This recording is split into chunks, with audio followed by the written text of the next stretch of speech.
Hi everyone, welcome. My name is Stacy if you're new here. I wanted to make this video to talk about perfectionism in creativity.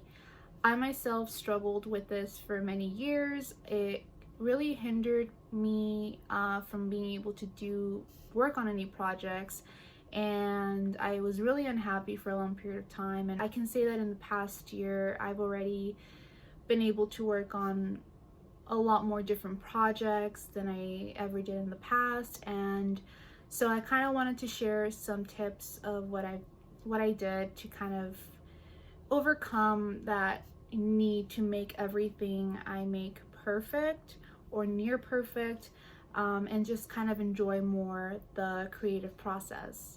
So as I mentioned, I spent many years, most of my 20s, I'm currently 28, but I spent most of my 20s just being stuck in the planning phase. I would think a lot about all the projects I wanted to work on. I really wouldn't put my thoughts into action. And when I did, I would then feel disappointed because the end result didn't turn out to be exactly how I wanted it to be. So this in turn caused for me to go months without doing anything, because I felt like I wasn't ready or good enough to do what I wanted to do, which then made me feel even more unhappy because I wasn't working on projects that I wanted to work on.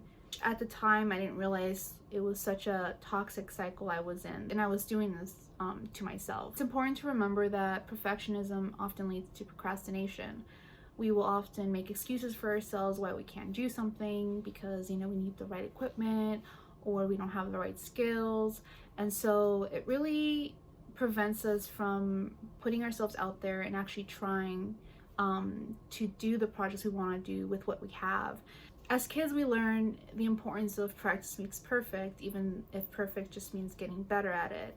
And somewhere along the way, a lot of us forget, the importance of practice, and we put more value into trying to get something right the first time. Otherwise, it's not worth putting our time and effort into it.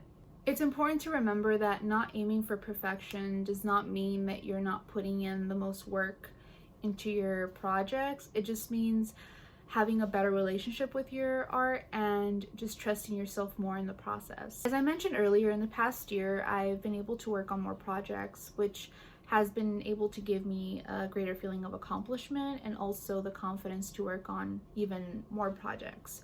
And even though there are things that I would do differently with each of the projects I've worked on, I can say that I've learned so much, and I've actually strengthened a lot of the skills that I already did have, but also learned new ones as well. I do want to share a few tips that I used myself to help me work on more projects and also to be more compassionate towards myself in the process. I found that journaling has been really helpful in writing down anything that's been on my mind, especially intrusive thoughts that may be negatively affecting my creativity. It gives me an opportunity to just kind of reflect on those thoughts and seeing where they're coming from. If you're someone that maybe needs prompts to be able to do some self-reflection, I do recommend this card set from We're Not Really Strangers, which is the self-reflection edition. This card's like, what have I always accepted as true that turned out to be false? It's been really helpful for me to just kind of acknowledge some of my achievements,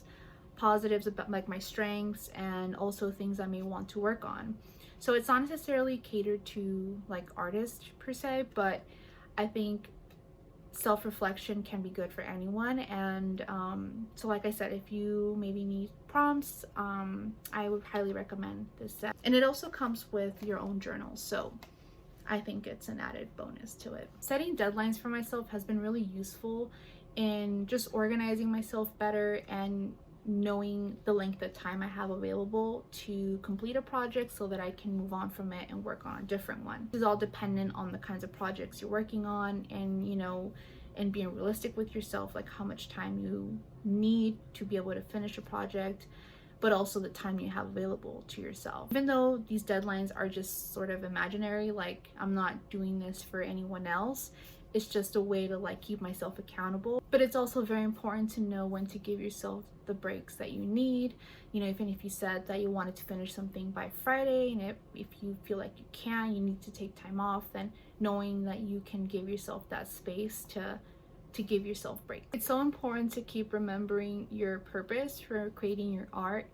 If your sole purpose is just to receive outside validation, whether through like, likes like on social media, or selling your art, and that's all you care about, then you will become easily discouraged and just maybe not even want to make any art anymore. I think it's important to always remember why it is that you want to do it. That doesn't revolve around other people's opinions about your work. So that's always something to remember, because I think you can become really easily discouraged when you're just relying on outward validation, and I think people can start to forget like why they even started making art in the first place. Lastly, I do recommend therapy if that's an option for you. I found that therapy really helped me not only to understand my relationship with perfectionism and where it was stemming from, but also it just helped other areas of my life for the better. And so if that is an option for you to do, I really recommend it. And finding the right therapist that really understands you and is able to understand your needs. I really hope you found this video useful in some way. If you're someone that's struggling with perfectionism, if you have other tips in mind that I didn't mention that could be also helpful, please list them down in the comments below. I feel like you can never have too many suggestions and things that could help others. So yeah, I hope you liked this video, and I will see you next week. All right, bye.